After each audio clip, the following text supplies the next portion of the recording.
Hello all of you. Question answer की series में हम चैप्टर 22 कर रहे थे, चैप्टर 22 कर रहे थे। ये आपका सब्जेक्ट है हिंदी भाषा, इतिहास और वर्तमान। ये हिंदी इग्नू बीए का है। इसका कोड है BHD 106 और EHD 06। ठीक है, ये एक ही कोड है। इसके लास्ट जितने भी 10 ईयर में पूछे गए क्वेश्चन हैं वो सभी हम यहाँ पे कर रहे हैं। इस चैप्टर के 2 वीडियो पहले अपलोड किए जा चुके हैं। अगर आपने उन्हें नहीं देखा है तो आप देख लीजिए। बाकी वीडियो भी आपको प्लेलिस्ट में मिल जाएंगे। इस चैप्टर के जो बचे हुए क्वेश्चन हैं उनको आज हम कंप्लीट करेंगे। ठीक है, तो आप मेरे साथ वीडियो में बने रहिए। चलिए, इसका क्वेश्चन नंबर यहाँ तक हो गया था, तो क्वेश्चन नंबर 7 आज करेंगे हम इसका। ठीक है, तो क्वेश्चन नंबर इसके 2 क्वेश्चन बचे हुए हैं। चलिए इसको कर लेते हैं। क्वेश्चन नंबर 7 में आपसे पूछा गया है कि भाषा तथा अनौपचारिक शिक्षा में प्रशिक्षण की क्या आवश्यकता है। ठीक है, पूछा गया आपसे भाषा और अनौपचारिक शिक्षा। ठीक है, भाषा और अनौपचारिक शिक्षा में प्रशिक्षण की क्या आवश्यकता है। या फिर आपसे पूछा जा सकता है कि मातृभाषा शिक्षण और अन्य शिक्षण में क्या अंतर है। ठीक है, इनमें से कैसे भी क्वेश्चन आएगा घुमा के आपको इसी का आंसर करना है। चलिए इसका आंसर देख लेते हैं। भाषा विचारों की आदान प्रदान का माध्यम है। ठीक है, ये अच्छी लाइन है, आप ऐसे कैसे इसको याद कर लीजिए कि भाषा जो है, भाषा विचारों की आदान प्रदान का माध्यम है।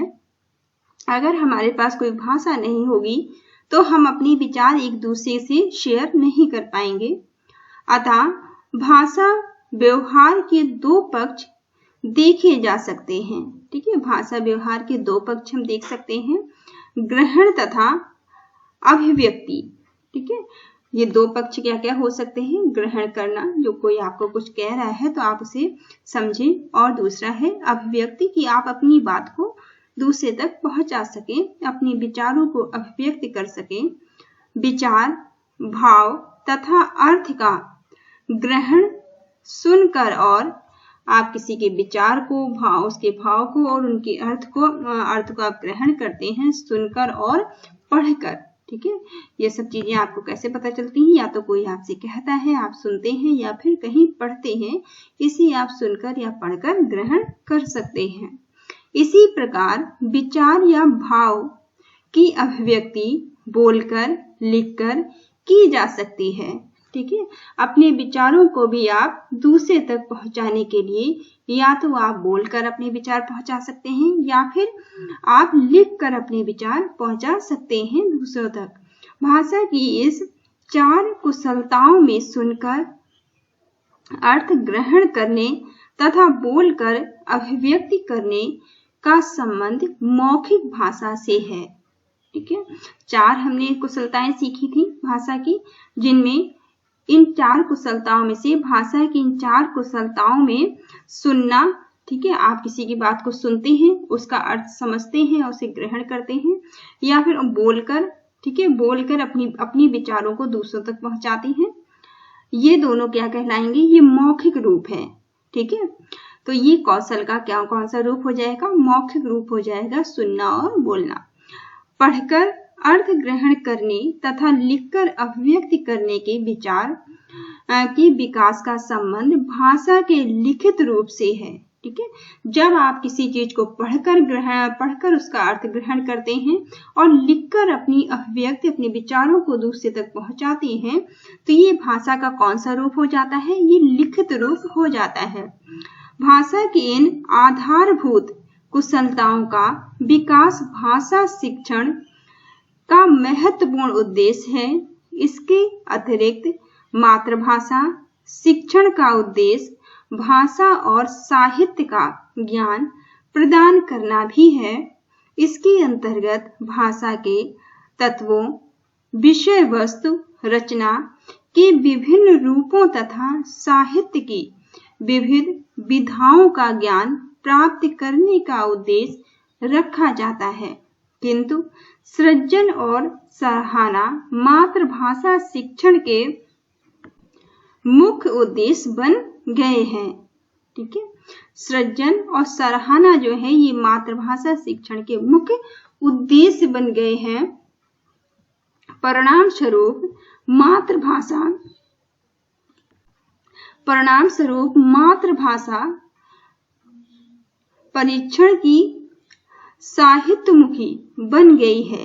ठीक है, जो मातृभाषा है ये क्या बन गई है? साहित्योमुखी बन गई है। ठीक है, मातृभाषा शिक्षण में, अब हेडिंग आप ऐसे डालेंगे कि मातृभाषा शिक्षण में प्राथमिक स्तर पर भाषा के चारों कौशलों पर विशेष बल दिया जाना चाहिए। ठीक है, मातृभाषा शिक्षण जब हम प्राथमिक स्तर पर बच्चे को ज्ञान या उसको जो भी हम बता रहे हैं, पढ़ा रहे हैं, वो मातृभाषा में पढ़ाया या बताया जाता है। मातृभाषा के चारों कौशलों पर बल दिया जाता है। तो मातृभाषा शिक्षण में प्राथमिक स्तर पर भाषा के चारों कौशलों का विकास किया जाता है। चारों कौशलों पर विशेष ध्यान दिया, विशेष रूप से उच्चारण, शब्द रूपों का सामान्य ज्ञान तथा पढ़े हुए पाठों की जानकारी पर बल दिया जाना चाहिए। साहित्य में रुचि का बीजारोपण भी इसी स्तर पर होता है। माध्यमिक तथा उच्च माध्यमिक स्तर पर भी भाषा कौशलों को दृढ़ करने का समान ध्यान देना चाहिए। ठीक है, जो माध्यमिक स्तर पर भी बच्चों को, माध्यमिक स्तर पर भी और उच्च माध्यमिक स्तर पर भी भाषा कौशलों को मजबूत करने पर विशेष ध्यान देना चाहिए। भाषा कौशलों को दृढ़ करने पर विशेष ध्यान दिया जाना चाहिए। साथ ही साहित्य की विविध विधाओं का ज्ञान तथा उच्च माध्यमिक स्तर पर साहित्य की समीक्षा करने की योग्यता का विकास भी शिक्षण का उद्देश्य होता है।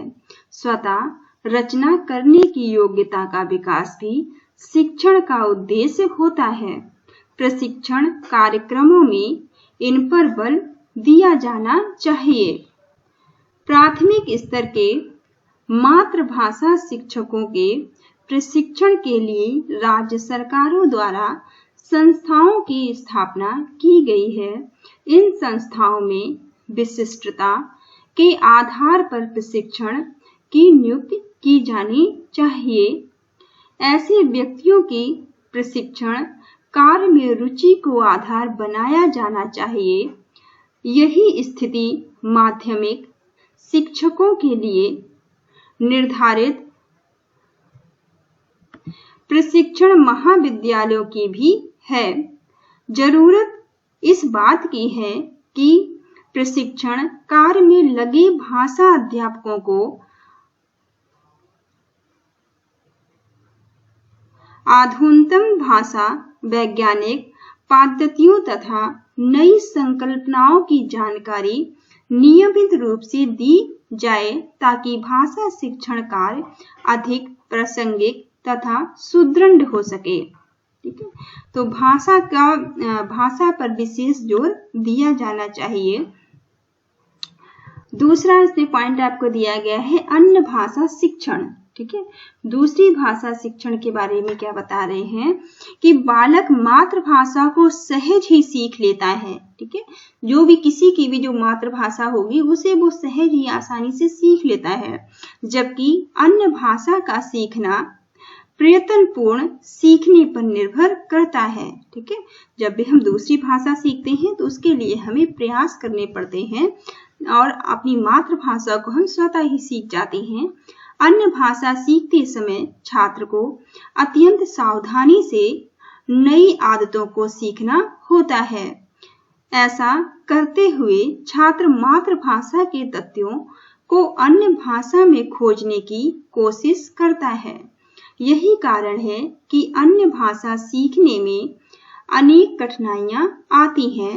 ये कठिनाइयां ध्वनि, रूप, वाक्य तथा अर्थ के स्तर पर होती हैं।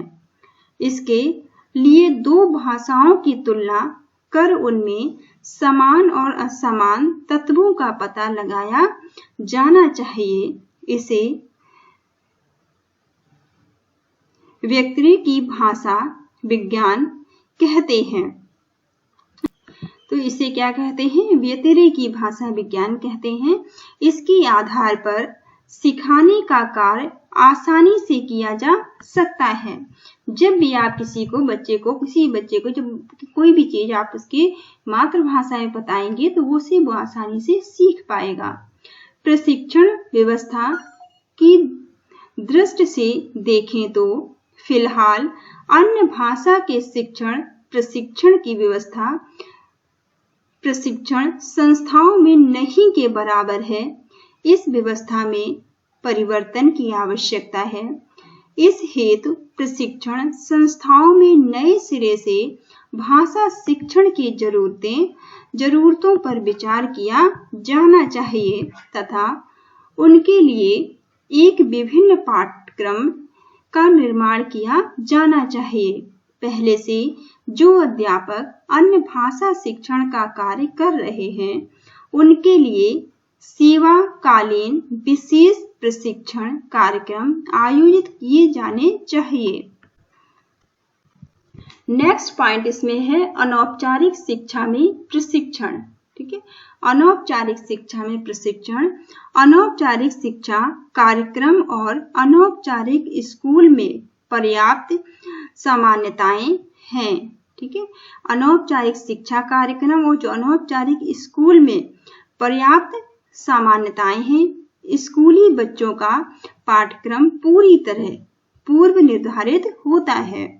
अनौपचारिक कार्यक्रम के बच्चों की आवश्यकता अनुसार पाठ्यक्रम में परिवर्तन करने की गुंजाइश है। यह इसलिए कि इन बच्चों को आवश्यकता अनुसार ही शिक्षा की दी जानी चाहिए। ठीक है, ये जो बच्चे हैं इनको उनकी जरूरत के हिसाब से, उनकी आवश्यकताओं के हिसाब से शिक्षा दी जानी चाहिए, किंतु इस दिशा में कोई प्रयत्न नहीं किया गया है। इसका यह भी कारण है कि शिक्षकों को इस उद्देश्य की पूर्ति हेतु विशेष प्रशिक्षण नहीं दिया गया है। अनौपचारिक स्कूलों के अध्यापक भी इस कार्य में संलग्न हैं।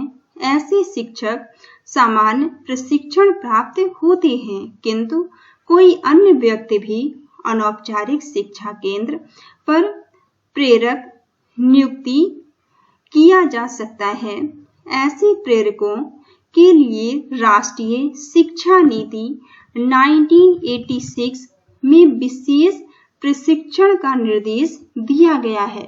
ठीक है, जो राष्ट्रीय शिक्षा नीति है उसमें विशेष प्रशिक्षण का भी प्रावधान है। इसके लिए आचार्य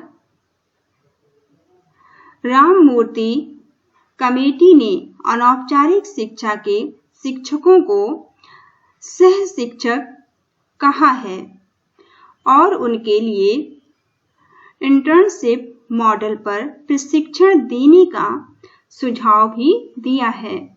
इसके लिए जिला स्तर पर DIET को कार्यक्रम तैयार किए गए हैं। ठीक है, ये इनको जिला स्तर पर भी कार्यक्रम तैयार किए गए हैं और राष्ट्रीय शिक्षा नीति 1968 में भी ऐसा प्रावधान है कि जो अध्यापक हैं उन्हें विशेष प्रशिक्षण दिया जाए। ठीक है, जो अनौपचारिक शिक्षा को आगे बढ़ा सके। ये आपका 7th क्वेश्चन था। नेक्स्ट और लास्ट क्वेश्चन इस चैप्टर का है क्वेश्चन 8। भाषा शिक्षण में मल्टीमीडिया का क्या महत्व है? ठीक है, भाषा शिक्षण में मल्टीमीडिया का महत्व आपसे अगर पूछा जाए तो आपको यही बताना है। मल्टीमीडिया आजकल बहुत इंपॉर्टेंट रोल अदा कर रही है शिक्षा में। आज जिस युग में हम रह रहे हैं यहाँ प्रौद्योगिकी का युग है। ठीक है, आज हम जिस टाइम में हैं वो टाइम कौन सा है? प्रौद्योगिकी का टाइम है, टेक्नोलॉजी का टाइम है।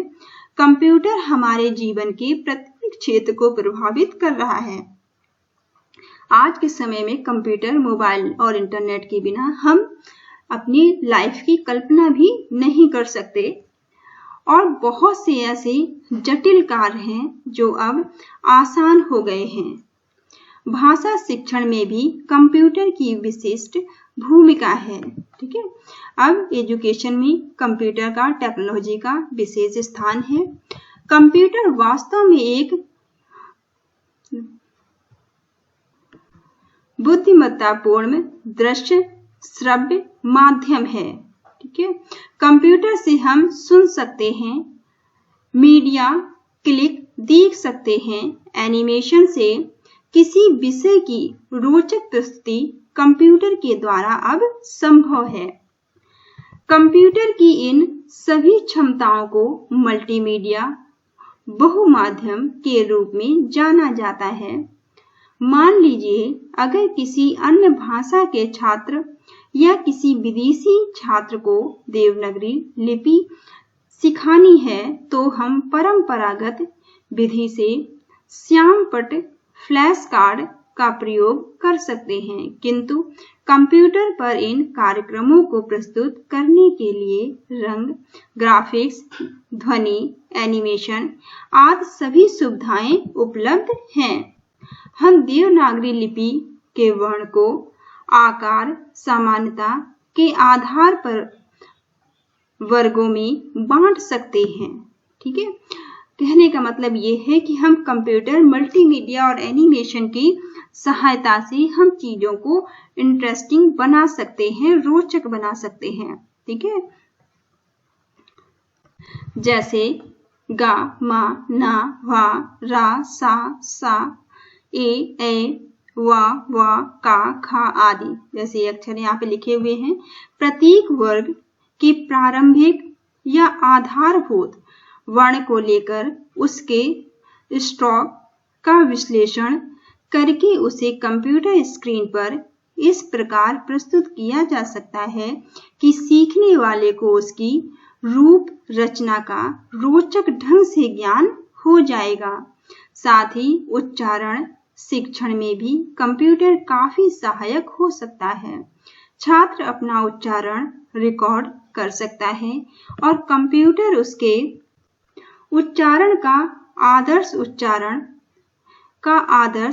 उच्चारण से मिलान कर सकता है और तदनुसार प्रयोक्ता को सुधार संबंधी सुझाव दे सकता है। ठीक है, कंप्यूटर प्रयोक्ता के साथ मित्रवत व्यवहार करता है। इसी प्रकार भाषा के अन्य शिक्षण बिंदुओं के बारे में भी रोचक सामग्री प्रस्तुत की जा सकती है। भाषा के नियमों के आधार पर छोटे छोटे मॉड्यूल बनाकर कंप्यूटर साधित भाषा शिक्षण सामग्री का विकास किया जा सकता है।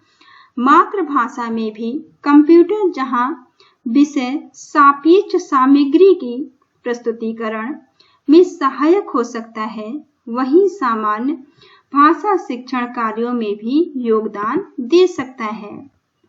ये सभी कार्यक्रम एक सीडी पर तैयार करके विद्यालय में या छात्रों द्वारा घर पर अपने कंप्यूटर पर चलाए जा सकते हैं।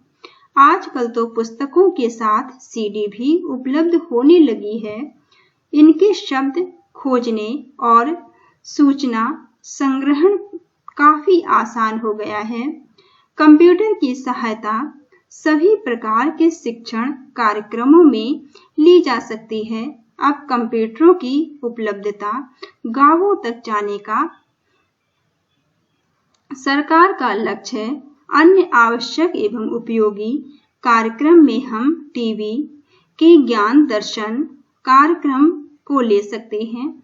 इसका लाभ छात्र एवं अध्यापक दोनों प्राप्त कर सकते हैं। अतः भाषा शिक्षण में मल्टीमीडिया माध्यम के द्वारा भाषा शिक्षण को और अधिक सरल तथा सुगम बनाया जा सकता है। ठीक है, आज के टाइम में आपको भी पता होगा कि जो अभी कोविड का टाइम चल रहा है, इसमें कितना ज्यादा इम्प्रूवमेंट हुआ है, जो ऑनलाइन शिक्षा को बहुत ज्यादा बढ़ावा मिला है।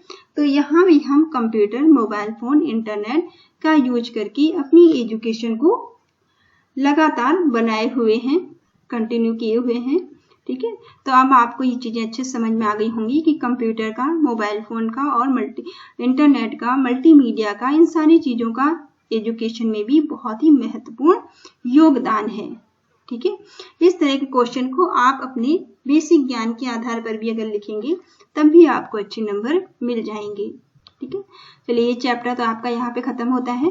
नेक्स्ट आपका चैप्टर है 23, ठीक है, अध्याय 23। ये आपका हिंदी भाषा, इतिहास और वर्तमान जो हम कर रहे थे उसका ये 23 चैप्टर है, ठीक है। तो चलिए चैप्टर 23 के क्वेश्चन आंसर हम देख लेते हैं। फर्स्ट क्वेश्चन से पूछा गया है, हिंदी के कार्यक्षेत्र का विस्तार से विवेचन कीजिए या फिर कार्यक्षेत्र की परिभाषा बताएं। हिंदी के कार्य क्षेत्रों को कितने भागों में बांटा जा सकता है। ये कैसे भी आपसे क्वेश्चन पूछा जा सकता है, ठीक है। तो आप आंसर आप लिख देंगे इसका। चलिए उत्तर देख लेते हैं इसका। कार्य क्षेत्र का अर्थ उन क्षेत्रों से है जिनमें भाषा जानने के बाद कार्य करने का अवसर मिलता है, ठीक है। कार्य क्षेत्र से मतलब किन चीजों से है कि आप किसी भाषा को सीख जाते हैं तो सीखने के बाद आप जहां पर भी काम करते हैं, कार्य करते हैं, वहां आपको अवसर दिए जाते हैं कि आप अपनी योग्यता को प्रूव कर सकें। किसी भी भाषा का महत्व तभी होता है जब वह रोजी रोटी के साथ जुड़ जाए, ठीक है। किसी भी भाषा का महत्व तभी उसका होता है जब आप उस भाषा के दम पर, उस एजुकेशन के दम पर आप कोई ना कोई अपना कार्य कर सकें, अपने जीवन यापन की व्यवस्था कर सकें, ठीक है। स्वतंत्रता प्राप्त से पहले हिंदी संपर्क भाषा का दायित्व बखूबी निभा रही थी। अधिकतर स्वतंत्रता सेनानी देश की सभी भाषाओं से आए थे, जैसे महात्मा गांधी गुजराती भाषी थे। महात्मा गांधी गुजरात से थे, इसलिए वो गुजराती भाषी थे। सुभाष चंद्र बोस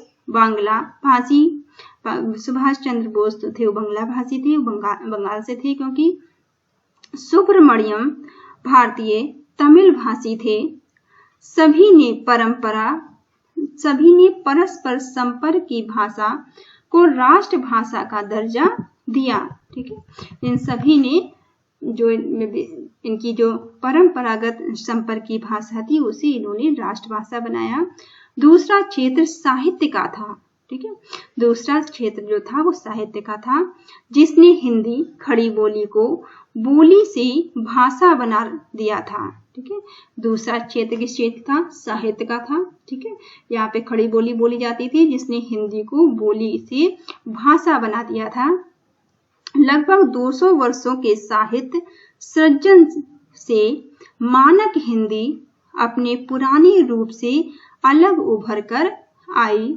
प्रेमचंद्र, जयशंकर प्रसाद, पंत, निराला आदि की भूमिकाएं महत्वपूर्ण रही हैं। आज हिंदी का साहित्य विश्व स्तरीय है, ठीक है। हिंदी का जो साहित्य आज पूरे विश्व में फैला हुआ है। हिंदी का एक अन्य रूप इसका अंतरराष्ट्रीय 19वीं शताब्दी में गिरमिटिया मजदूरों के रूप में Mauritius, Fiji, Trinidad, Guyana, Suriname आदि देशों में गया और धीरे धीरे पूरे संसार में हिंदी बोलने वाले भिन्न देशों में बस गए, ठीक है। तो जो मजदूर थे वो अलग अलग देशों में गए और वो वहीं पर बस गए। उन्होंने हिंदी को पूरे संसार में, पूरी दुनिया में फैलाया, ठीक है। अपनी भाषा को पूरी दुनिया में फैलाया। स्वतंत्रता प्राप्ति के बाद भारत के संविधान में हिंदी को राजभाषा का दर्जा दिया गया। इसके प्रयोग के बारे में अनेक प्रावधान किए गए। यह केवल केंद्र सरकार के कामकाज के लिए ही नहीं, ये सिर्फ केंद्र सरकार के कामकाज की जो भाषा थी, कामकाज के लिए ही थी। बाद में भाषावार राज्यों की स्थानीय भाषा भी बन गई। जब स्टार्टिंग में से बनाया गया हिंदी को, जब स्टार्टिंग में अपनाया गया है, तो ये सरकार की कामकाज की भाषा तक ही सीमित थी। हिंदी जब राजभाषा बनी है तो ये सरकार के कामकाज तक सीमित थी। लेकिन जब अलग अलग राज्यों का गठन हुआ है, जब अलग अलग राज्यों की स्थापना की गई है, तब ये हर एक राज्य की राजभाषा बनकर सामने आई है, ठीक है। हर एक राज्य की राजभाषा का प्रावधान किया गया, इसे हर राज्य की राजभाषा बनाया गया। हिंदी उत्तर प्रदेश, उत्तराखंड, मध्य प्रदेश, छत्तीसगढ़, बिहार, झारखंड, राजस्थान, हरियाणा, हिमाचल प्रदेश, दिल्ली तथा संघ शासित क्षेत्र चंडीगढ़, अंडमान निकोबार द्वीप समूह की राजभाषा बन गई। ठीक है, इन सभी जो प्रदेश थे इन सबकी हिंदी राजभाषा बनकर सामने आई। महाराष्ट्र, पंजाब, महाराष्ट्र, गुजरात ने इसे द्वितीय राजभाषा के रूप में स्वीकार किया। ठीक है, यहाँ आप ध्यान देंगे कि कुछ ऐसे राज्य भी थे जिन्होंने हिंदी को दूसरी राजभाषा के रूप में स्वीकार किया था। उनमें कौन कौन से राज्य थे? पंजाब, महाराष्ट्र और गुजरात। ठीक है, उस टाइम जब ये हिंदी राजभाषा बनी है। हिंदी फिल्मों और टीवी के प्रसार ने हिंदी को पूरे देश में सबसे अधिक बोली और समझी जाने वाली भाषा बना दिया। हिंदी भाषी क्षेत्र में मातृभाषा के रूप में हिंदी का अध्यापन होता है। अहिंदी भाषी क्षेत्र में हिंदी को स्कूलों में द्वितीय भाषा के रूप में पढ़ाया जाता है। इस प्रकार हिंदी शिक्षा, माध्यम, प्रशासन, जनसंपर्क एवं अंतर्राष्ट्रीय भाषा के रूप में स्थापित है। ये सभी क्षेत्र कुछ सीमा तक आजीविका के साथ जुड़े हुए हैं। वाणिज्य व्यापार के क्षेत्र में, जिसमें बैंक प्रमुख रूप से संगठित क्षेत्र के रूप में आते हैं, हिंदी का प्रयोग बढ़ रहा है। हिंदी को मौखिक रूप से संपर्क भाषा के रूप में स्वीकृति मिली है। भारत में दो प्रकार के बैंक हैं, सरकारी और अनुसूचित राष्ट्रीयकृत बैंक और निजी या विदेशी बैंक। ठीक है, भारत में जो है दो प्रकार के बैंक हैं, जिन्हें एक तो हम सरकारी बैंक बोलते हैं, सरकारी, या फिर जिन्हें अनुसूचित राष्ट्रीयकृत बैंक बोला जाता है, और दूसरे हैं निजी बैंक। निजी या फिर विदेशी बैंक जो होते हैं वो दूसरे बैंक हैं। निजी या विदेशी बैंकों में हिंदी का प्रयोग नहीं किया जाता है। ठीक है, जो विदेशी बैंक है, निजी बैंक है, इनमें हिंदी का प्रयोग नहीं होता। मात्र संपर्क भाषा के रूप में हिंदी को स्वीकार किया जाता है। ठीक है, इन बैंकों में संपर्क भाषा के रूप में हिंदी स्वीकार की गई है। राष्ट्रीयकृत बैंकों में सरकार की भाषा नीति के क्रियान्वयन का दायित्व है। ठीक है, जो राष्ट्रीयकृत बैंक है वहां पे सरकार की जो भाषा नीति है उसके द्वारा हिंदी को अपनाया गया है। इसलिए राजभाषा हिंदी के अंतर्गत बैंकों को हिंदी प्रयोग की अनुमति है। हिंदी में चेक स्वीकार किए जाते हैं, किंतु कंप्यूटरीकरण के द्वारा एक कारण बैंकों का सामान्य कामकाज अंग्रेजी में हो रहा है। ठीक है, यहाँ तक कि बैंक जो है हिंदी में चेक भी स्वीकार करते हैं, लेकिन अब कंप्यूटर का जमाना आ गया है। कंप्यूटरीकरण के कारण जो बैंकों के कामकाज होते हैं वो अंग्रेजी में होते हैं। पहले हिंदी में काम करने की कुछ शुरुआत हुई भी थी, किंतु मात्र दुभाषी फॉर्मों, जमा पर्चियों आदि तक सीमित रह गई। इस क्षेत्र में जो भी काम हो रहा है वह संवैधानिक मजबूरी की वजह से अनुवाद के माध्यम से हो रहा है। हिंदी के कार्य क्षेत्रों को दो मुख्य भागों में बांटा गया है। ठीक है, कहने का मतलब ऊपर ये है कि जो भी सरकारी बैंक हैं, ठीक है, वहाँ हिंदी स्वीकृत है। आप कोई भी अगर आप जानते बैंक में जाते हैं तो आप कोई भी फॉर्म, चेक या कुछ भी आप हिंदी में भर के दे सकते हैं, बैंक स्वीकार करेगा। लेकिन वहाँ पे क्योंकि अब कंप्यूटर का जमाना आ गया है तो कंप्यूटरीकृत के कारण जो भी वहाँ के कामकाज होते हैं वो इंग्लिश में होते हैं। ठीक है, जनसंपर्क तथा जनसंचार का क्षेत्र। ठीक है, नेक्स्ट हेडिंग आपकी है जनसंपर्क और जनसंचार का क्षेत्र। भारत में भाषा प्रयोग के स्तर पर प्रयोजन का वितरण दिखाई देता है। हिंदी जनसंपर्क और जन व्यवहार की भाषा है, साहित्यिक सांस्कृतिक अभिव्यक्ति की भाषा है। सृजनात्मक लेखन में अंग्रेजी से अधिक हिंदी का महत्व है। यहाँ तक कि हिंदी भाषी क्षेत्रों के लेखक भी हिंदी में प्रकाशित होना चाहते हैं। ठीक है, जो हिंदी भाषी क्षेत्र के जो लेखक हैं वो भी हिंदी में अपनी पुस्तकों को प्रकाशित करना चाहते हैं।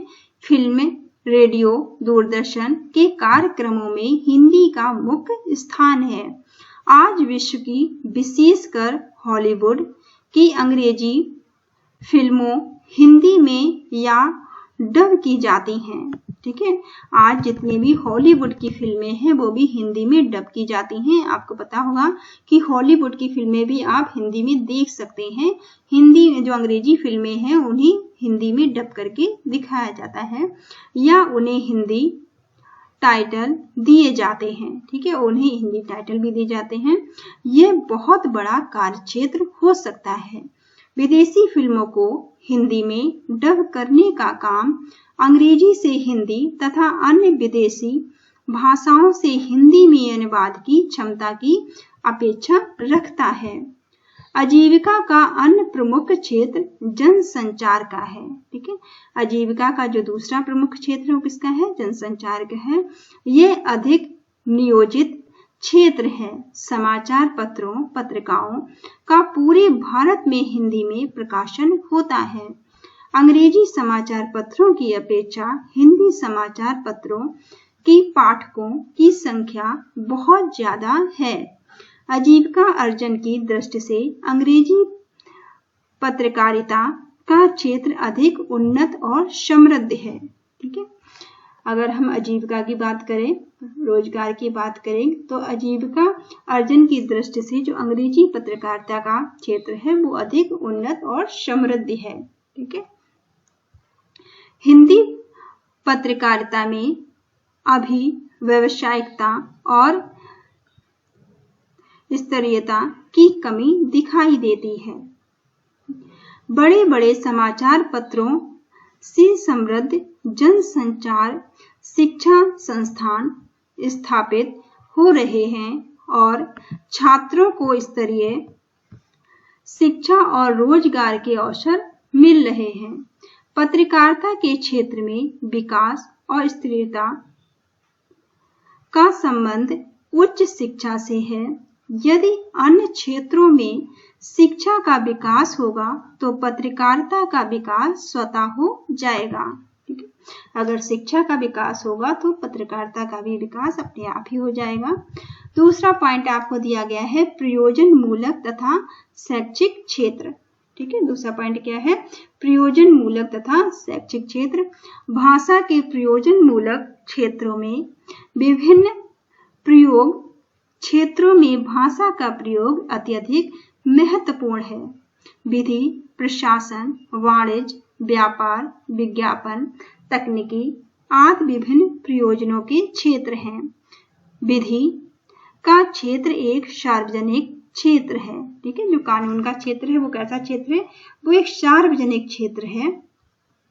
यहाँ निचली अदालतों में तो हिंदी में जिरह तक होती है। ठीक है, यहाँ जो निचली अदालतें हैं, जो जिला या स्टेट लेवल की जो अदालतें हैं, वहां पे हिंदी में ही आप जिरह कर सकते हैं।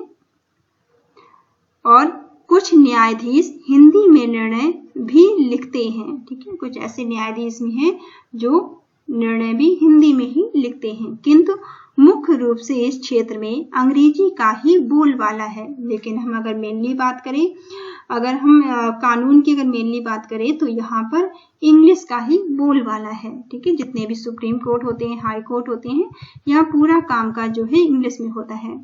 इन क्षेत्रों में हिंदी का प्रयोग बढ़ाने के लिए विधि की शिक्षा के माध्यम के रूप में हिंदी को लाना होगा। विभिन्न हिंदी भाषी राज्यों में विधि शिक्षा में हिंदी का प्रयोग माध्यम भाषा के रूप में होता है तथा अदालतों में भी हिंदी के केस तैयार किए जाते हैं और जिरह भी हिंदी में होती है। ये पोर्शन थोड़ा लाइट हो रहा है, आप समझ लीजिए, मैं आपको पढ़ के बता रही हूँ। प्रशासन की भाषा के रूप में संविधान में हिंदी को राजभाषा का दर्जा दिया गया है। ठीक है, संविधान में हिंदी को राजभाषा का दर्जा मिला हुआ है, तभी से इसके प्रयोग को बढ़ाने तथा आधिकारिक प्रयोग करने के लिए कई विभाग इसमें प्रयत्न कर रहे हैं, किंतु स्थिति अधिक संतोषजनक नहीं है। यह एक सार्वजनिक क्षेत्र है और हिंदी की पढ़ाई करने वालों के लिए रोजगार के अवसर प्रदान करने वाला प्रमुख क्षेत्र है। विभिन्न राज्यों में वहां की राजभाषा में काम करने की अनिवार्यता है। ठीक है, बहुत सारे ऐसे विभाग हैं जहां पर हिंदी जो राजभाषा हमारी है, काम उनमें करना ही होगा। नौकरी में आने से पहले या 2 वर्षों के अंदर इस क्षमता के अर्जित करने पर बल दिया जाता है। जब भी आप कोई जॉब ज्वाइन करते हैं तो वहां पर भी ये जोर दिया जाता है कि आपको राजभाषा अच्छे से आनी चाहिए। ऐसे केंद्र सरकार की सेवा में नहीं है। ठीक है, लेकिन ऐसा केंद्र सरकार की सेवा में नहीं है, जो कि स्टेट गवर्नमेंट में या कुछ ऐसे विभाग हैं जिनमें हिंदी पर ध्यान दिया जाता है, लेकिन केंद्र सरकार में ऐसा नहीं है। इस प्रकार के उपयोगों पर विचार करना चाहिए। हालांकि भारत सरकार ने पूरे देश को 3 क्षेत्रों का, खा और गा में विभाजित किया है। का क्षेत्र में पूरा काम हिंदी में किया जाना चाहिए। जो का क्षेत्र है वो कहता है कि पूरा काम हिंदी में होना चाहिए। खा क्षेत्र वाले का क्षेत्र के साथ हिंदी के पत्र व्यवहार कर सकते हैं। ठीक है, और जो खा क्षेत्र वाले हैं वो का क्षेत्र के साथ हिंदी में पत्र व्यवहार कर सकते हैं, और गा क्षेत्र वालों के साथ पत्र व्यवहार में अंग्रेजी में पत्र व्यवहार की व्यवस्था है, और जो गा क्षेत्र है उसमें इंग्लिश में पत्र व्यवहार की व्यवस्था की गई है। शिक्षा के लिए विविध विषयों पर पुस्तकें लिखी जा रही हैं। वैज्ञानिक तकनीकी शब्दावली आयोग ने लगभग सभी विषयों की शब्दावली तैयार कर ली है। पारस्परिक शब्दावली का प्रकाशन किया गया है, किंतु मौलिक ग्रंथों पर का निर्माण बहुत कम हो रहा है। लेकिन जो मौलिक ग्रंथ हैं उनका निर्माण कम हो रहा है, और बाकी क्षेत्रों में जो भी शब्दावली है, वैज्ञानिक तकनीकी शब्दावली जो भी है वो तैयार की जा रही है।